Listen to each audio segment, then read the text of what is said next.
That's the way every day goes.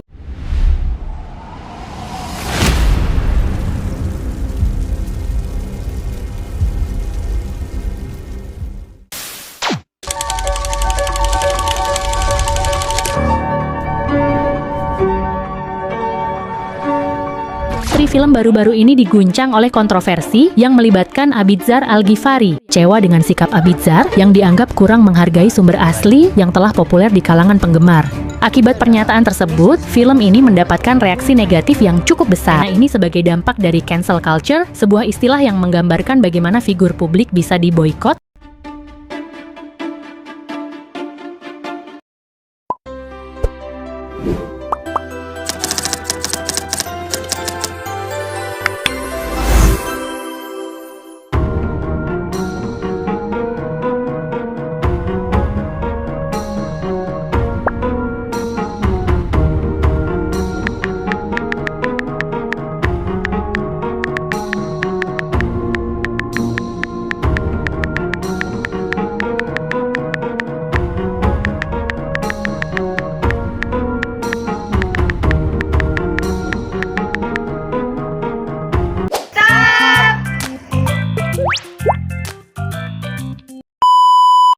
Cancel culture adalah suatu bentuk gerakan sosial di mana individu atau kelompok secara kolektif mengkritik, memboikot, atau menolak seseorang, biasanya figur publik yang dianggap telah melakukan kesalahan moral, sosial, atau budaya.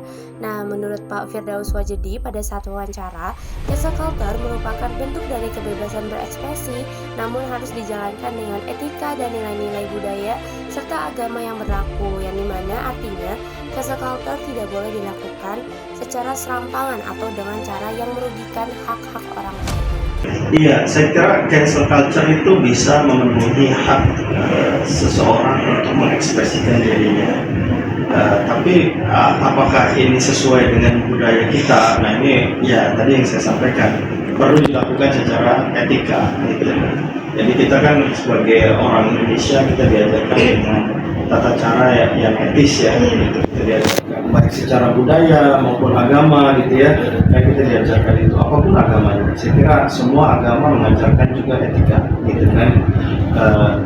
Nah, dalam aspek itulah maka cancel culture betul menjadi pemenuhan hak seseorang untuk menjalankan aktivitas dirinya gitu ya, untuk melakukan cancel culture, tapi menurut saya ya harus dilakukan secara etis gitu, harus dilakukan secara etis, apalagi kalau perlakuan itu terjadi di ruang maya yang bisa dilihat dan observasi oleh orang dengan beragam kalangan, ya latar belakangnya beda-beda, yang mungkin pemahaman mereka juga beda-beda gitu ya, beda-beda gitu, seperti itu. Jadi etika menjadi sesuatu yang menurut saya penting untuk dijadikan kata kunci. Pemenuhan hak iya, tapi etika jangan ditinggalkan. Fenomena cancel culture menciptakan dilema antara kebebasan berpendapat dan perlindungan hak individu. Di satu sisi, masyarakat memiliki hak untuk mengkritik dan juga menyuarakan ketidaksetujuan atas tindakan yang tidak sesuai dengan nilai sosial. Namun, di sisi lain, tindakan ini beresiko melanggar prinsip keadilan dan mencederai hak atas nama baik, privasi, serta kebebasan budaya seseorang. Nah, dalam konteks ini, Konstitusi Indonesia memegang peranan penting sebagai penyeimbang antara hak dan kewajiban warga negara. Undang-Undang Dasar Negara Republik Indonesia tahun 1945 memberikan jaminan kebebasan berekspresi melalui pasal 28E, tetapi juga memberikan batasan melalui pasal 28J ayat 1 dan juga 2, yang menyatakan bahwa setiap orang wajib menghormati hak asasi manusia orang lain serta tunduk pada pembatasan yang ditetapkan demi menjaga ketertiban umum, moral, dan hak orang lain. Sejalan dengan pandangan dari Pak Firdaus Wajedi, yaitu konstitusi bukan hanya menjamin kebebasan berekspresi, tetapi juga mewajibkan menurut saya kita harus memahami bahwa hak itu hadir dengan kewajiban. Dia satu paket. Di satu sisi ada hak yang menjamin bahwa kita diberi kebebasan untuk berekspresi, berpendapat, kemudian seterusnya. Itu saya kira tentu perubahan diatur oleh undang-undang, ya, diatur oleh peraturan-peraturan yang ada untuk memberikan ruang seseorang bisa menyuarakan ide-idenya, gitu ya, berpendapat. Tapi juga tentu dia hadir dengan kewajiban bahwa ketika kita menyampaikan hak-hak kita itu, pertama kita harus bisa memastikan bahwa informasi yang disampaikan itu adalah informasi yang benar, informasi yang valid, gitu ya. Yang kedua, tentu kita ingin menjaga supaya informasi itu berdampak positif, bukan berdampak negatif, gitu. Karena apa? Karena sesuatu yang sudah masuk ke ruang publik itu kan susah untuk dikendalikan.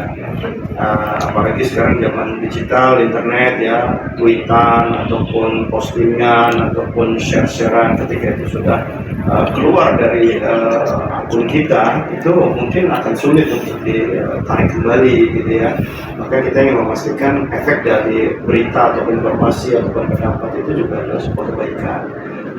Lebih jauh, cancel culture juga berpengaruh terhadap cultural right atau hak budaya, yaitu hak setiap individu atau kelompok untuk mempertahankan dan mengekspresikan identitas budaya, bahasa, dan tradisi mereka. Nah, dalam masyarakat multikultural seperti Indonesia, apabila ekspresi budaya tertentu dianggap menyimpang dan kemudian dibatalkan oleh mayoritas publik tanpa proses yang adil, maka hal ini bisa menjadi bentuk diskriminasi budaya.